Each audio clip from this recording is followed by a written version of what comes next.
బిడ్డలకు ఉద్యోగాలు వస్తున్నాయమ్మా? ఇంతమంది బిడ్డలు ఉన్నారు, ఇక్కడ చదువుకున్న వాళ్ళు ఉన్నారు.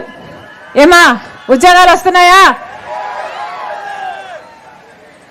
అమ్మా, మన రాష్ట్రం ఏర్పడి 10 సంవత్సరాలు అయింది. మొదటి 5 సంవత్సరాలు చంద్రబాబు గారు ముఖ్యమంత్రిగా ఉన్నారు. ఇప్పుడు 5 సంవత్సరాలు జగన్మోహన్ రెడ్డి గారు ముఖ్యమంత్రిగా ఉన్నారు. ఈ 10 సంవత్సరాలలో మన రాష్ట్రం ఒక్క అడుగు కూడా అభివృద్ధిలో ముందుకు వేయలేదు. 10 సంవత్సరాలలో పట్టుమని కొత్త పరిశ్రమలు 10 కూడా రాలేదు. మరి అభివృద్ధి ఎలా జరుగుతుంది? మరి బిడ్డలకు ఉద్యోగాలు ఎలా వస్తాయి? వచ్చాయమ్మా? మరి ఎవరికి ఓటేయాలో ఆలోచన చేసి ఓటు వేయండి. చంద్రబాబు గారికి ఓటేసినా, వైసీపీ పార్టీ జగన్మోహన్ రెడ్డి గారి పార్టీకి ఓటేసినా అభివృద్ధి జరిగేది ఏమీ లేదు. 2 పార్టీలు అదే బీజేపీ పార్టీతో పొత్తులు పెట్టుకున్నాయి. ఒకరిది బహిరంగ పొత్తు, ఒకరిది అక్రమ పొత్తు. పెద్ద తేడా లేదు. ఈ ఇద్దరికిలో ఎవరికి ఓటేసినా మళ్ళీ బీజేపీ పార్టీకి ఓటేసినట్టే.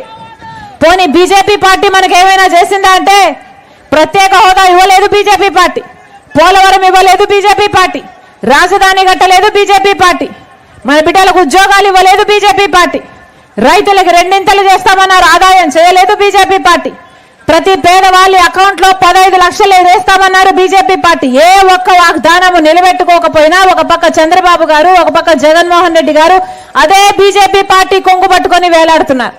అదే బీజేపీ పార్టీకి గులాంగిరి చేస్తున్నారు. అందుకే చెప్తున్నాం, ఈసారి ఓటు వేసేటప్పుడు మన బిడ్డల కోసం ఆలోచన చేసి ఓటు వేయండి. మన అభివృద్ధి కోసం ఆలోచన చేసి ఓటు వేయండి. మనకు ప్రత్యేక హోదా రావడం కోసం ఓటు వేయండి. మనకు పోలవరం ప్రాజెక్ట్ పూర్తి కావడం కోసం ఓటు వేయండి. మనకు రాజధాని కోసం ఓటు వేయండి.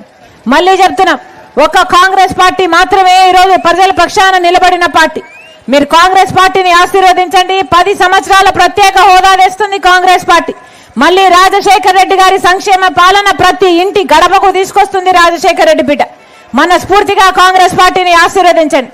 ఎమ్మెల్యే అయినా ఎంపీ అయితే మీ పల్లం రాజన్న గారు మీరు గెలిపించండి. పార్లమెంటులో అవసరమైతే మీ గొంతు వినిపించడమే కాదు, నిరాహార దీక్షలు చేసైనా సరే ప్రత్యేక హోదా సాధించడానికి తోడ్పడతారు పల్లం రాజన్న గారు. అలాగే ఎమ్మెల్యే అభ్యర్థి చెక్కా నూకరాజన్న గారు మీకు అందుబాటులో ఉంటాడు, మీ గొంతు అవుతాడు, మీ బలం అవుతాడు.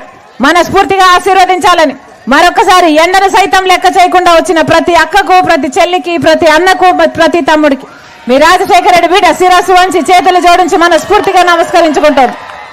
హస్తం గుర్తుకే, హస్తం గుర్తుకే, హస్తం గుర్తుకే.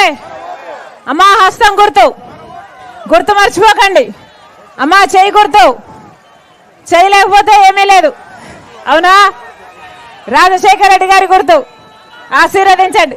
మళ్ళీ రాజశేఖర రెడ్డి గారి సంక్షేమ పాలన రావాలి తల్లి. మళ్ళీ రాజశేఖర రెడ్డి గారి లాగా ఆలోచించే నాయకులు రావాలి. ఆశీర్వదించండి. అమ్మా ఉంటా, అమ్మా అన్న ఉంటా.